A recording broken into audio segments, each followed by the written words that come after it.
Bien le bonjour mes très chers Nakama, j'espère que vous allez bien. Nous avons enfin fait le premier pas. Nous avons enfin atteint 100 abonnés. Après plusieurs mois de patience, de travail, je vois enfin un rêve se réaliser parmi tant d'autres. Merci infiniment d'avoir placé votre confiance en moi et de me suivre. J'espère qu'on continuera tous jusqu'à atteindre de grands sommets. Le prochain objectif, on vise les 500 abonnés. Je sais qu'on peut le faire et que vous pouvez m'aider à les atteindre. Donc je compte sur vous pour partager mes vidéos à un maximum de personnes, à vous abonner et à liker ma vidéo. C'est un petit soutien à la chaîne. Et bien entendu, je compte fêter les 100 abonnés en vous réservant une magnifique vidéo. Mais ce n'est pas le sujet de notre vidéo. Aujourd'hui, on continue avec les membres de la division 0 et on s'attaque à la dernière de la liste, à savoir Senjumaru Shutara. Si vous n'avez pas encore vu mes vidéos concernant Uetsu Nimaya, Kiryu et Tenjiro, ainsi que les membres de la division 0, je vous invite à aller les voir et à laisser votre soutien pour m'encourager. J'ai été vraiment étonné pour le nombre de personnes qui ont regardé ma vidéo concernant Uetsu. En 2 jours, j'ai fait plus de 200 vues et ça me fait vachement plaisir.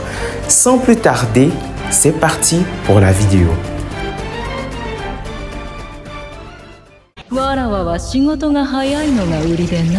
Origami, surnommée la gardienne du tissage, 4e officier de la garde royale, Senjumaru Shutara doit sa position notamment pour la création des tenues de Shinigami. Les Aori et toutes les tenues nobles sont confectionnées par ses soins. Son travail reconnu par le roi spirituel, d'où sa position de membre de la division 0, est telle qu'elle porta le nom Senjumaru qui signifie 1000 mains.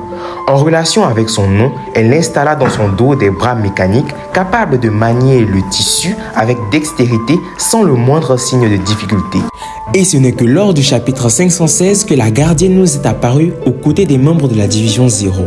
Immédiatement, elle réunit les éléments que la division 0 était venue chercher et se moque de Mayuri, un ancien collègue de travail. A noter que cette dernière était supposée capitaine de la 12e division, puisqu'elle nous dit que la serrure était plus facile à ouvrir qu'à l'époque où elle était encore au côté 13. Dès ses premiers instants, on remarque la personnalité de Senjumaru qui est quelque peu ludique, se concentrant également sur les missions qui sont primordiales. Elle s'est même montrée satanique lorsqu'elle a menacé Renji de le castrer si ce dernier ne se met pas tout nu.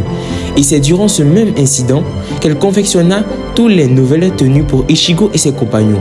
Des tenues dont l'élément principal est le Hoken, qui aideront nos héros à traverser les barrières qui séparent le Soul King du côté 13. Mais Senjumaru, durant tout l'arc Guerre Sanglante, aura eu très peu d'apparitions. Après l'entraînement, elle réapparaît lorsque Iwatch attaque le Soul King. La gardienne nous montre un contrôle total de la situation là où Tenjiro était inefficace. Elle réussit avec une telle facilité à vaincre le Quincy, Nyanzol Weizol et fait face à Iwatch. Puis, l'île Barreau réussit à se débarrasser d'elle, mais comme dans un théâtre, on assiste à une pièce qui se termine pour entamer une nouvelle. Shotara réapparaît et leur informe qu'ils ont été piégés. Ce petit jeu mis en place se termine par la défaite des membres de la division 0, suivi de leur mort. Malheureusement, avant de mourir, la gardienne n'a pas réussi à nous présenter ses aptitudes de Shinigami. Les seuls exploits que nous pouvons noter sont sa capacité à manipuler le tissu et son incroyable rapidité dans la conception de tenues. Maintenant que ces exploits sont l'histoire et sa personnalité ont été dits, il est temps à présent de passer à la conception du Shinkai et Bankai de Senjumaru Shutara. Car oui, la gardienne aurait un potentiel immense quant à son habileté sur le tissu. Le fil est la matière de base du tissu. C'est en elle que le tissu prend ses motifs et on a pu voir que Shutara façonne le palais du roi spirituel à travers des tapisseries. À travers ses exploits, j'ai pu en tirer un grand pouvoir. La base du pouvoir de Shutara serait de manipuler la réalité à travers les fils. Voici ce que serait le Shinkai de Shutara.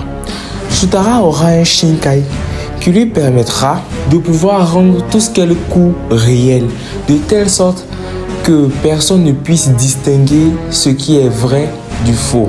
Comme par exemple, elle a réussi à recréer le palais du roi spirituel, Même le grand Ewatch ou l'île Barrow, personne n'a su que c'était un piège. Tout le monde pensait que c'était véritablement le palais du roi spirituel. Jusqu'à même l'île Barrow a tiré à l'intérieur de cette tapisserie et ça n'a pas transpercé le tissu. Donc on remarque déjà que cette tapisserie, c'est comme une autre dimension, une dimension parallèle, une dimension illusoire qui permet à Shutara de faire croire à son adversaire ce qu'il voit. L'usage de ses bras mécaniques lui permettront d'accélérer la conception de nouvelles tapisseries pour pouvoir tromper son adversaire et le plonger dans ses illusions. Autre exemple, lorsque Shutara a fait face à Ewatch, on a vu qu'elle a pu faire appel à différents gardes du corps, des gardes de niveau 1 et de niveau 2.